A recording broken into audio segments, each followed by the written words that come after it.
जय माँ भवानी, जय महाकाल। सुप्रभात दोस्तों। आज मैं स्पेशली बालम भाकुनी से कुछ बातें करना चाहता हूँ। तुमने मेरी वीडियो देखी, तुम्हें टेंशन हुआ और मुझे कितना टेंशन हुआ होगा। तुम्हारी बीवी जनवरी से दिसंबर लास्ट से मेरी पत्नी पे वीडियो बनाई जा रही है, धकाधक धकाधक धकाधक। वो कितना मानसिक रूप से प्रताड़ित कर रही है। और उसके बाद तुम्हारी बीवी को गीता की, वो गीता अपनी और वो क्यों नहीं डाल रही है अपने उस पे। तुम्हारी बीवी को गीता भेज रही है जो चीज है, गीता के उकसाने पे जो कार्य कर रही है तुम्हारी बीवी, क्या वो ठीक है? यानी तुम्हारा प्रोटेक्शन मिला हुआ उसको। भाई तुमने ये नहीं समझा कि यार तू ये गलत कर रही है। तुमने अपनी बीवी को ये नहीं समझा कि तू गलत कर रही है, हैं? मैं तुम्हें से पूछूं भाई, एक वीडियो हो गई, दो वीडियो हो गई, 4 हो गई, 6 हो गई, आखिर आदमी कब तक चुप रहेगा? तो एक लिमिट के बाद तो आदमी कुछ ना कुछ बोलेगा ही। और वैसे ही वो गीता है जो अपने फायदे के लिए उसको यूज कर रही है।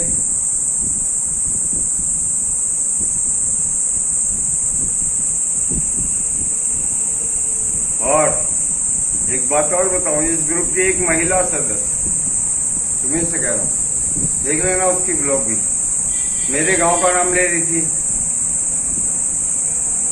उस पर तो मैंने मुकदमा किया ही हुआ है। तो यूट्यूब के माध्यम से मेरे मुकदमा करके इसने मेरा वो डाला है, मेरे क्लिप जो बनाई थी। मेरे गांव का नाम कैसे लिया जब मैं पिछले 13 वर्षों से गांव नहीं गया? तो इसका क्या मतलब है?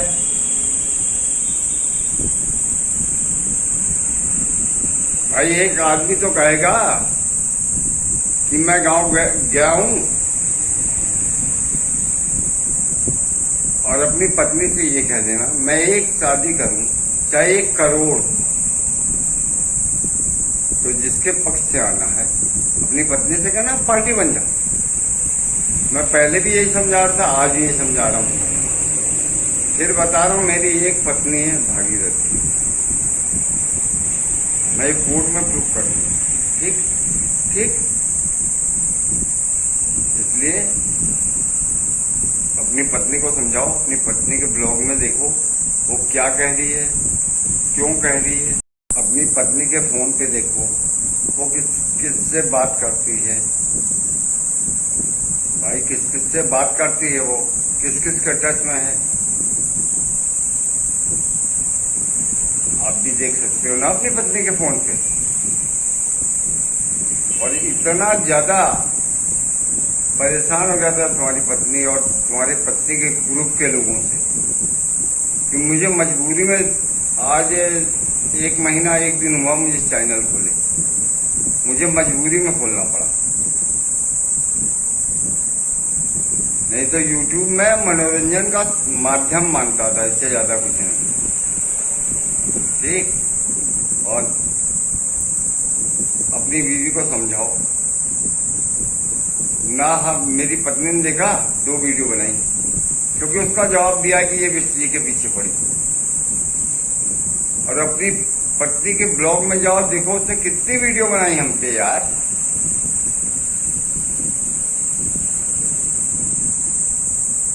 इंसान हो। और जो कल कह रहे थे कि मैं लोकेशन दो, नंबर दो, तो मैं डरता ऊपर वाले से ही हूं केवल इस संसार में। गलत नहीं करता तो डरता सिर्फ उसी से हूं बस ना। और ना मैं धमकी देता हूं किसी को। हाँ, मैंने कहा कि इनके ऊपर मुकदमा करूंगा, मानसिक रूप से मैं और मेरी पत्नी परेशान रहे तो करूंगा।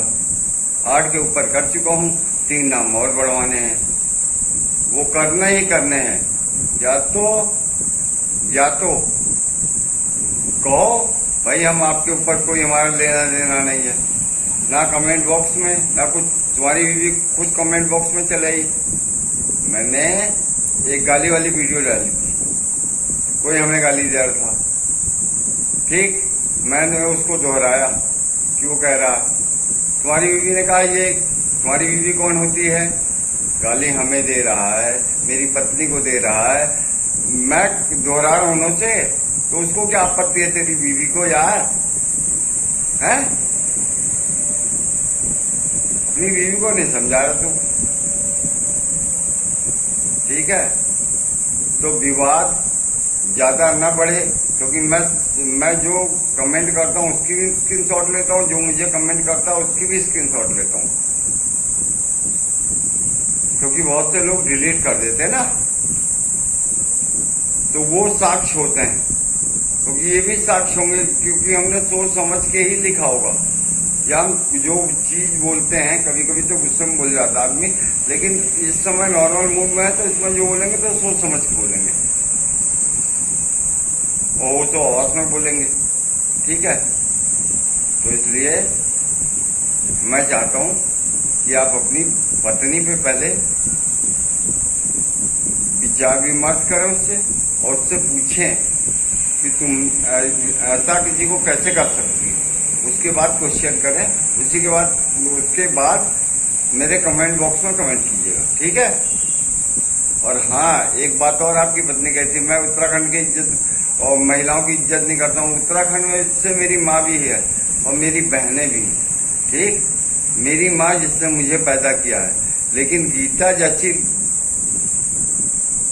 लड़कियों की मैं, अब कोई क्या उनकी इज्जत का, तो वो जो इज्जत करने लायक होगा उसी की इज्जत करूंगा, ठीक? हर की इज्जत नहीं करता। जो जिस कैटेगरी का जो मुझे भैया कहेगी तो मैं उसे बहन कहूंगा,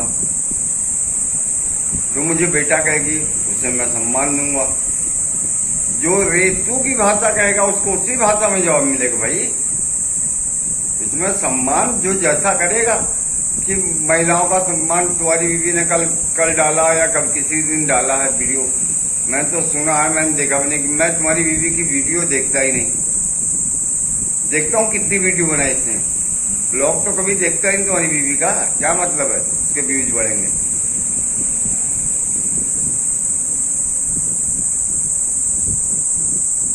और गीता के मैं जब देहरादून आऊंगा जिस दिन, तो लाइव रहूंगा, मैं डीजीपी साहब से क्वेश्चन करूंगा, तो उनको जो मैं एप्लीकेशन दूंगा तो सोशल मीडिया में पहले डालूंगा, दिखाऊंगा कि हाँ मैंने इस मुद्दों पे डीजीपी साहब से बात करनी है, अपना ये चीजें डीजीपी साहब के पास रखनी। मनोज मरा था 2022 में मार्च में, तो उस समय उसका बाप और उसका छोटा भाई था, तो उन्होंने उस समय तुरंत एफआईआर क्यों नहीं की, पंचनामे में क्यों नहीं दिया, कि क्यों लिख के दिया कि कोई दोषी नहीं है? उसके बाद वो ब्लैकमेल क्यों करने लगा 2023 में? लगभग 20 महीने 12 और अप्रैल मई जून जुलाई अगस्त सितंबर अक्टूबर नवंबर, अब 20 महीने बाद, 20 या 21 महीने बाद वो ब्लैकमेलिंग क्यों करने लगा उस ऑडियो से? तो ये ब्लैकमेलिंग का गिरोह है इसका, या धंधा है? सबसे बढ़िया था वो पहाड़न, उसको वीडियो इन लोगों ने ऑडियो भेजी, उसने सारी बातों को समझा और किनारे हो गया। सबसे पहले वो 3 लड़की, वो किनारे हो गया, दूर दूर तक उसका कोई मतलब नहीं। और मनीष, मैं बताऊं, मनीष के ऊपर एक हत्या का केस भी चल रहा, पानी में डुबो के मार दिया था इसने किसी को, मैंने भी सुना है। पूछना गीता से, किस पे, हरियाणा के किस जिले में चल रहा है? इस पे पानी के टैंक में ही किसी को डुबो के मार दिया था इसने, ठीक? अभी तो राज बहुत खुलेंगे बहुतों के, इसलिए अपनी पत्नी से आप कहें बालम जी कि वो दूर रहें। मैंने आपकी पत्नी को जनवरी में भी कह दिया था कि मेरा कोर्ट केस है, आप वर्षा जी दूर रहें, लेकिन तुम्हारी पत्नी को खुरापात करने की आदत थी, तो भैया कर रहे हो तो झेलो यार, इसमें क्या बुराई है? जय माँ भवानी, जय माता।